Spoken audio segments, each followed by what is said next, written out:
en esta inconsistencia de la memoria cualquier cosa posible, en la cual, que además me acuerdo porque estaba en el suplemento del País y había una foto de Hemingway grande, que la tenía puesta yo colgada ahí en el diario, la tuve 2 o 3 años puesto ahí, hasta que ya no me interesó tanto ni la foto ni Hemingway, mirá lo que pasó.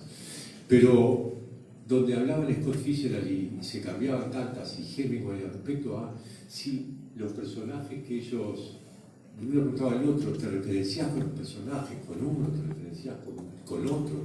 ¿Cómo funciona esta cosa de los personajes? Y yo creo que en esta novela hay 3 personajes que son uno a uno, por decirlo en términos futboleros. Es decir, hay 3 personajes que son o que intentan ser los personajes, que lo serán o no.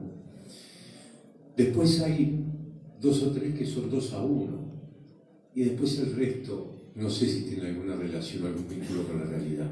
Esos que son 1 a 1 son personajes que nacen efectivamente de pequeños homenajes que un día me dispuse a escribir, que no sé si en realidad tenían que ver con homenajes a ellos o con homenajes a un momento de mi vida y mi vínculo con estas personas, con la cual yo había mantenido conversaciones de cuando tenía 30 años y ellos tenían 60, y en un momento yo llegué a los 50 y dije, ¿cómo hubiera sido este diálogo conmigo con 50 y con ellos con 90? ¿Qué habría pasado con ellos? ¿Cómo mirarían el mundo? ¿No? ¿Cómo pegarían con sangre? Y ahí es donde aparece el tema de la memoria, porque en realidad yo ficciono esto, por lo tanto no termina siendo un homenaje.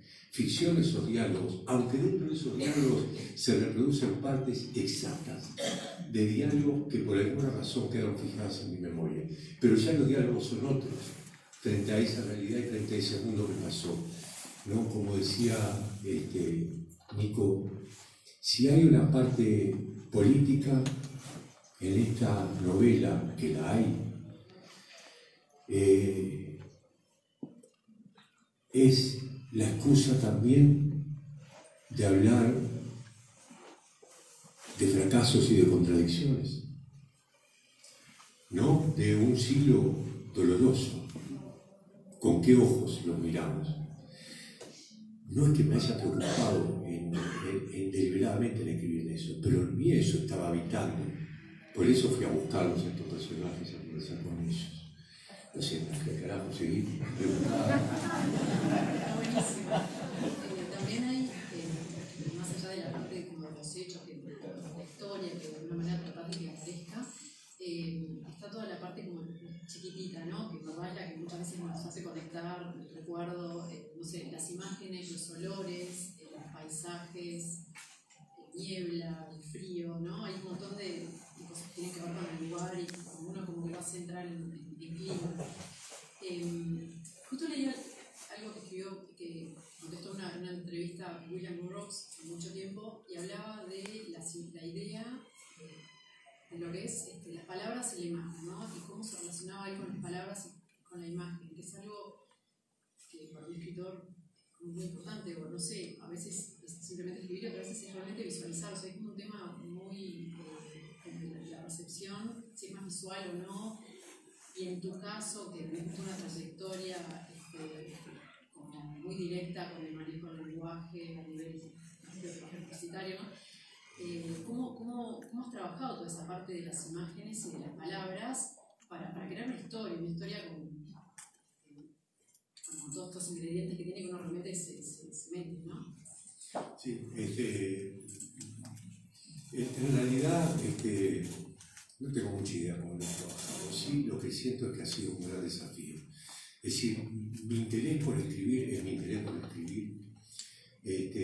Durante mucho tiempo le decía a Martín, le digo, siento que lo que escribí es anacrónico, ¿no?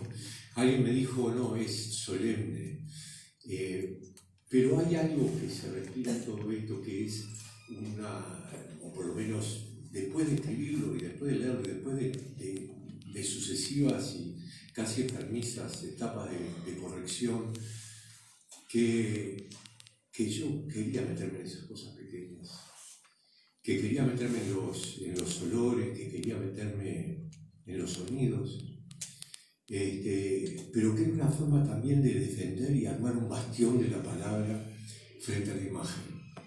La imagen es algo con lo cual yo trabajo en forma diaria. Hoy justamente me hacían una nota y alguien escribió a la radio, me preguntaba por qué la publicidad se había quedado sin redactores. Y yo decía, no se quedó la publicidad sin redactores, se quedó la vida sin redactores. Hay algo, como que la vida tiene mucha gente que la muestra, pero tiene poca gente que la escriba. Y las palabras tienen la posibilidad de generar cosas distintas a las que genera la imagen. Y para mí eso fue una gran pelea, tanta pelea fue que una querida amiga y exigente lectora, que creo que está por acá,